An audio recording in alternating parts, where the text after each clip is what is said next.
தேர்தலுக்கு முன்னாடியே பல தடவை சொன்னோம், அதிமுக அழிய போகுது, அதிமுக அழிய போகுது, அதிமுகவை காப்பாற்றணும் அப்படின்னா தோழர் சண்முகம் அப்படி பண்ணியிருக்கக்கூடாது. தோழர் சண்முகம் இப்படி பண்ணது எனக்கு உண்மையிலேயே ரொம்ப மன வருத்தமாக இருக்குது. கட்சியினுடைய தலைமையிட்ட எல்லார்கிட்டையுமே கேட்டு கலந்து ஆலோசித்து இந்த ஒரு முடிவு எடுத்திருக்கலாம். தோழர் சண்முகம் ஏன் அப்படி செஞ்சார், அவர் அப்படி செய்யக்கூடிய ஆளா அப்படின்னு கேட்டால் செய்யக்கூடிய ஆள் தான். ஆனால் அவர் ஏன் அப்படி செஞ்சாருன்றதுல எனக்கு ரொம்ப வருத்தமாக இருக்குது. அதிமுகவோட கொள்கையிலையோ அதிமுகவோட செயல்பாடுகள்லையோ அதிமுகவுடைய சிந்தனைகள்லையோ எதுலேயுமே நம்ம உடன்படலை.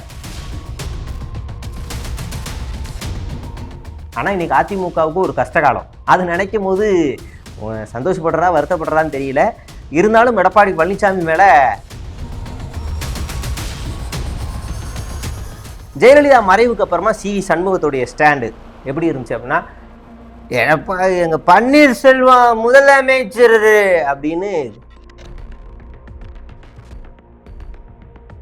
அதே நேரத்தில் இப்போ சி.வி. சண்முகம் அவர்கிட்ட ஒரு கேள்வி என்னன்னா, இன்னைக்கு நீங்கள் எஸ்பி வேலுமணி அவரோட கூட்டணி வைக்கிறீங்க. உதாரணத்துக்கு நாளைக்கு 2031 சட்டமன்ற தேர்தலில் திடீர்னு விஜயபாஸ்கர் பக்கம் ஒரு 20 எம்எல்ஏ ஜெயிச்சிட்டாங்க, உங்கள் சைடு ஒரு 3-4. அப்போ அடுத்து விஜயபாஸ்கர் தலைமையில் ஒரு அணி சேரும். அதுக்கப்புறம் மறுபடியும் கல்யாண சுந்தரம் ஒரு பெரிய பீக்கில் வந்துடுவார். அவர் ஒரு 5 எம்எல்ஏ வச்சுக்கிட்டு அவர் நான் தான் அடுத்து அப்படின்னுவார். அதிமுகவை அழிஞ்சதுக்கு காரணம் பாஜக தான் அப்படின்றது காரணம் பாஜக தான். அந்த 27 சீட்டை தாரவாத்து கொடுத்து அந்த தரித்திரம் பிடிச்ச பாஜகவுக்கு கொடுக்கறதுக்கு பதிலாக நேற்று இவர் ஜெயிச்சதுக்கு அப்புறமா ஸ்டாலினை சந்திக்கிறாரு, வைகோவை சந்திக்கிறாரு, எல்லாரையுமே சந்திக்கிறாரு. திரும்ப மட்டும் டெல்லியில் இருக்காரு, அதனால அவரை சந்திக்கல.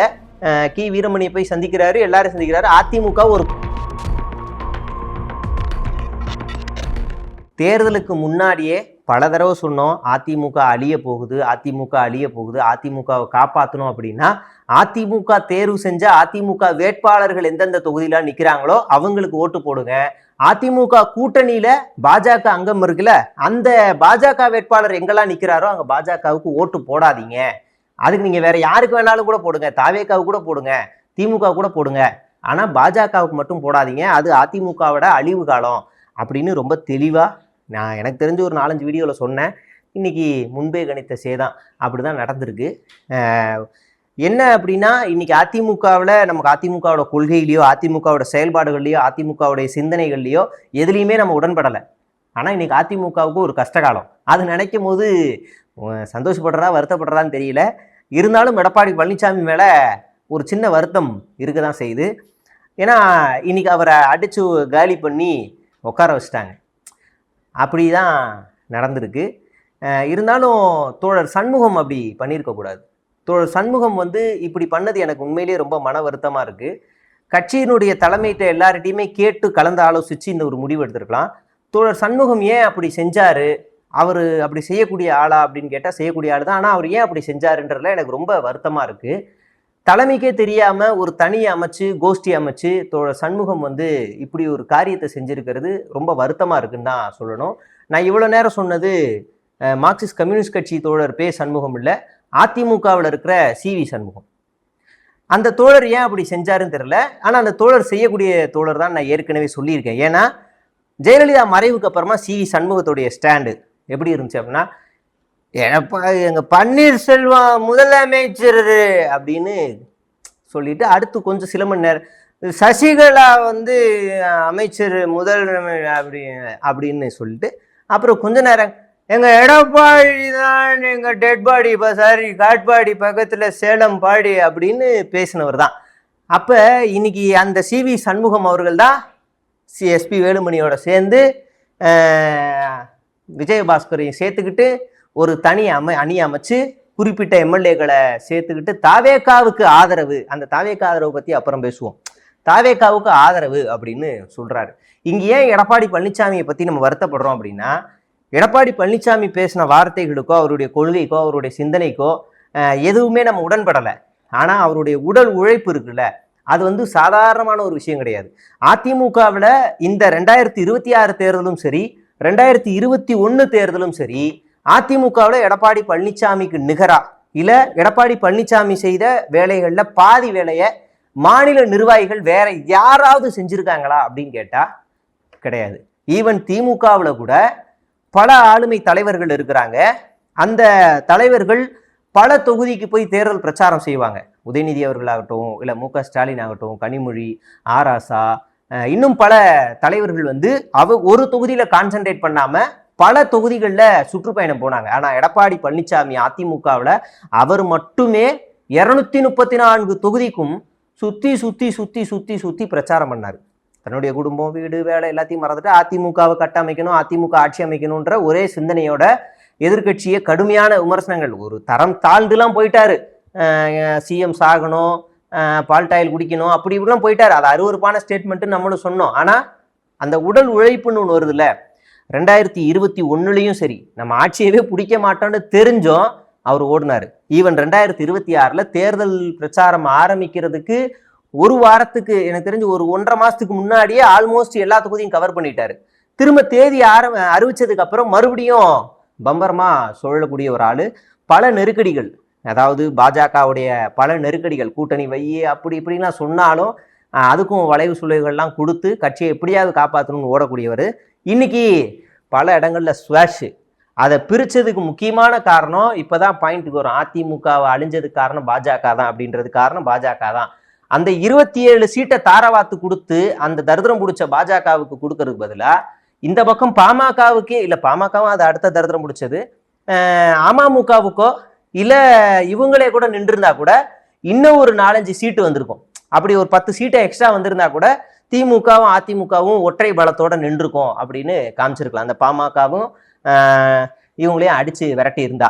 ஆனா பாஜக 27 வாங்கி ஒத்த ஓட்டு பாஜக மாதிரி ஒத்த சீட்டு பாஜகவா வாங்கி அது ஒண்ணு கூட வந்திருக்க கூடாது. இப்ப நான் எடப்பாடி பழனிசாமி மேல வருத்தப்படுறேன், அவர் தனியா விட்டாங்கன்னு. ஒருவேளை பாஜக ஒண்ணுத்துல கூட வாங்கல அப்படின்னா இன்னைக்கெல்லாம் நான் டமுக்கு டப்பா டான்ஸ் தான் ஆடிட்டு இருந்திருப்பேன். ஏன்னா அதெல்லாம் அழிய வேண்டிய கட்சி தான், அதுல நம்ம கருணை காட்ட வேண்டிய அவசியம் எதுவுமே கிடையாது. இது ஒரு திராவிட கட்சி, தமிழ்நாட்டில் பல முன்னேற்றங்களை கடந்த காலங்களில் கொண்டு வந்த கட்சி அப்படிங்கிறனால தான் நம்ம அதை பேசுறோம். அதே நேரத்துல இப்ப சி.வி. சண்முகம் அவர்கிட்ட ஒரு கேள்வி என்னன்னா, இன்னைக்கு நீங்க எஸ்பி வேலுமணி அவரோட கூட்டணி வைக்கிறீங்க. உதாரணத்துக்கு நாளைக்கு 2031 சட்டமன்ற தேர்தலில் திடீர்னு விஜயபாஸ்கர் பக்கம் ஒரு 20 எம்எல்ஏ ஜெயிச்சிட்டாங்க, உங்க சைடு ஒரு 3-4. அப்ப அடுத்து விஜயபாஸ்கர் தலைமையில் ஒரு அணி சேரும். அதுக்கப்புறம் மறுபடியும் கல்யாண சுந்தரம் ஒரு பெரிய பீக்ல வந்துருவாரு. அவர் ஒரு 5 எம்எல்ஏ வச்சுக்கிட்டு அவர் நான் தான் அடுத்து அப்படின்னுவாரு. அதுக்கப்புறம் பி. நெல்சன் அட்வொகேட் இருக்கான்ல, அவங்க பெரிய ஆளாயிரும், சொல்ல முடியாது, ஆள் ஆகக்கூடிய ஆள் தான், நல்ல வாழ்த்துக்கள் தான் தம்பிக்கு. அந்த ஆள் போயிட்டாப்லன்னா 2 எம்எல்ஏ, அப்ப அவர் தான் அதிமுக அப்படின்னு. கடைசியில ஒரே ஒரு எம்எல்ஏவா யார் இருப்பாங்க அப்படின்னா சொல்ல முடியாது, அங்க வேற யாராவது வரலாம். அப்படி அதிமுகவை அழியக்கூடிய வேலை எல்லாத்தையுமே ரொம்ப கிளியரா செய்யறாங்க. எனக்கு தெரிஞ்சு திமுக ஐடி விங்ல இருக்கிற ஆளுங்க எல்லாருமே வீடியோ எல்லாத்தையும் போட ஆரம்பிச்சிட்டாங்க, எதிர்த்து பேச ஆரம்பிச்சிட்டாங்க. இன்னும் அதிமுக ஐடி விங் மட்டும் அழுதுகிட்டே இருக்குது, எந்திரிச்சு வந்து சண்டை போட்டு தொலைங்க, நாசமா போகாதீங்க அப்படிங்கிறது தான். அதனால இந்த நிக்கட்டான காலகட்டங்கள்ல கட்சியை உடைக்கிறது எப்படி, கட்சிக்குள்ள அதிகாரத்தை பிடிக்கிறது எப்படி அப்படின்ற சிந்தனைக்குள்ளேயே சில பேர் போயிட்டு இருக்காங்க.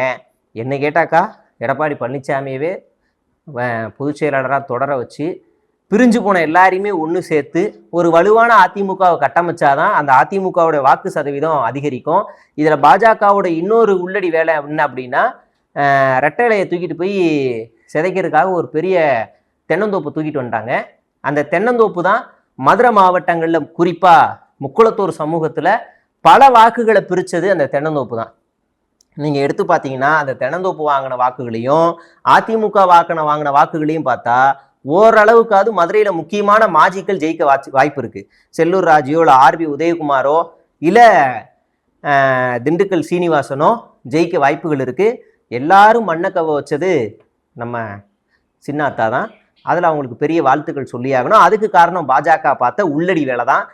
இப்போ சி.வி. சண்முகம் வந்து இனிமேல் என்டிஏ கூட்டணியில் நாங்கள் தொடர மாட்டோம் அப்படின்னு சொல்கிறாரு. அந்த அதிகாரம்லாம் நீங்கள் எடுக்க முடியாது. நீங்கள் போயிட்டு 90 டிகிரியிலேருந்து கொஞ்சம் 70 டிகிரிக்கு குனிஞ்சு மோடிட்ட பேசி அவர் வந்து இன்னும் உன் கட்சியை அழிக்கவே இல்லை, இன்னும் 40 இருக்குல்ல, வெயிட் பண்ணு, நான் 20 முடிச்சுட்டு அப்புறமா அனுப்புகிறேன் அப்படின்னு அவர் பர்மிஷன் கொடுத்தாதான் நீங்கள் அடுத்த ஸ்டெப் எடுக்க முடியும். அவர் பர்மிஷன் கொடுத்த ஓகே நான் வந்துடுறேன் அப்படின்னு நீங்களும் வந்துடுவீங்க. அப்படியான நிலையில் இருக்கும்போது ஓப்பனாக இப்போ பேச முடியாது அப்படிங்கிறதா உண்மை. அடுத்ததா இன்னைக்கு சிவி சண்முகம் அந்த 27 எம்எல்ஏவா 29 வெளியே கூட்டு வந்து நாங்க தாவேகாவுக்கு ஆதரவு அப்படின்னு சொல்றாரு. அலையா விருந்தாளி மாதிரி தாவேகாவுக்கு ஆதரவுன்னு சொல்றாரு. தாவேகா உங்களை கூப்பிடவே இல்லை, உங்களை மதிக்கவே இல்லை, உங்களை ஒரு ஆளாவே பொருட்டாவும் மதிக்கல. நேத்து இவர் ஜெயிச்சதுக்கு அப்புறமா ஸ்டாலினை சந்திக்கிறாரு, வைகோவை சந்திக்கிறாரு, எல்லாரையுமே சந்திக்கிறாரு. திரும்ப மட்டும் டெல்லியில இருக்காரு, அதனால அவரை சந்திக்கல.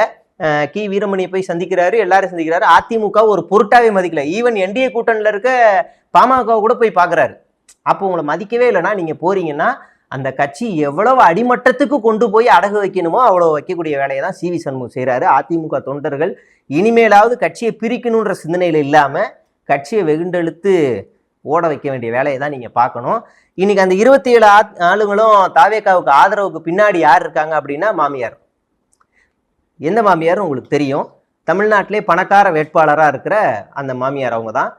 என்னடா கொச்சையா பேசுறேன்னு சொல்லாதீங்க. அண்ணி, அம்மா, சின்னம்மா, அக்கா அப்படியெல்லாம் வரும்போது மாமியார்னு சொல்லலாம். அது ஒரு உறவு முறை தான். யாருக்கு மாமியார்னு உங்களுக்கு தெரியும். அந்த மாமியார் பார்த்த உள்ளடி லாபி வேலையில தான் இந்த 27 போய் அங்க போய் ஆதரவு கொடுக்குற நிலைப்பாட்டுல நின்றுருக்கிறாங்க. மாமியார் வந்து மருமகன்கிட்ட பேசியிருக்காங்க. எந்த மருமகன்னு கேட்காதீங்க, அந்த மருமகன்கிட்ட பேசியிருக்காங்க. அந்த மருமகன்ட்டு நல்ல கோடிக்கணக்கில் இருக்கு, நீங்க வாங்க நாங்க பாத்துக்கிறோம் அப்படின்ட்டு இருக்காங்க. அந்த 27 எம்எல்ஏவை இப்படி பார்த்து சரி வந்துடுறேன் தம்பி அப்படின்னு மருமகன்கிட்ட பேசியிருக்காங்க. இதுக்கு மேல ஹிண்ட் தர முடியாது. அந்த லாபி எல்லாம் பண்ணியிருக்காங்க. இப்பதான் இன்னொரு சட்ட சிக்கல் வரும். என்ன வரும்? என்டிஏ கூட ஒட்டும் உறவும் இல்லை, பச்சை தண்ணி கூட கொடுக்கக்கூடாது, அவங்ககிட்ட புழங்கக்கூடாது அப்படின்னு தான் இந்தியா கூட்டணியில் இருக்க அந்த 4-5 கட்சியும் நிபந்தனை போட்டிருக்கு. ஒருவேளை இவங்களை போய் எடுத்துக்கிட்டாங்க அப்படின்னா இந்த 5 வெளியில வந்துடும். அதனால விஜய் இப்ப இந்த 27 ஏத்துக்குவாரா இல்ல இது வேணான்னு முடிவு பண்ணிடுவாரா அப்படின்னு கேட்டா இதை ஏத்துக்க மாட்டார் அப்படிங்கிறதுல நம்மளால புரிஞ்சுக்க முடியுது. ஏன்னா அவருக்கு ஒரு முற்போக்கு முகம் தேவைப்படுது. அந்த முற்போக்கு முகத்துக்காகத்தான் அவரு ஒவ்வொருத்தரையா போய் சந்திக்கிறாரு. இந்த பக்கம் பாமக 5 பேரை கூட்டிட்டு வந்து வீட்டு வாசல்ல இப்படி கை கட்டி நின்றுகிட்டு இருக்காங்க. ஏங்க அவங்க மனைவி நிக்கிறாங்க, வாங்க பாருங்க நாங்க வரோம் அப்படின்னு பாமக சொன்னா கூட எனக்கு நீ வேணா, நாங்க அப்படியா போய் சிபிஎம், சிபிஐ, ஐயுஎம்எல், விசிகாவை பாத்துக்கிறோம்னு இப்படி சுத்திக்கிட்டே வராங்க. அதுதான் நடைமுறையில நம்ம பார்க்க வேண்டியதா இருக்கு. அதனால இந்த 27 வந்தாலும் கூட விஜய் ஏற்றுக்கொள்ள மாட்டார் அப்படிங்கிறத நம்மளால புரிஞ்சுக்க முடியுது. அதிமுகவுடைய எதிர்காலம் இப்பவும் தொண்டர்கள் நிர்வாகிகள் கையில தான் இருக்கு. நல்லா யோசிச்சு முடிவு எடுத்தாதான் உண்டு. இல்லைன்னா இங்க இனிமே வரக்கூடிய அரசியல் காலகட்டம் எப்படி இருக்கும் அப்படின்னா அதிமுக சீன்லே இல்லாம போயிடும். தாவேகா விசஸ் டிஎம்கேன்ற மாதிரியான, திமுக மாதிரியான நிலைதான் உருவாகும். அதுல எந்த சந்தேகமும் இல்லை. Wait and watch.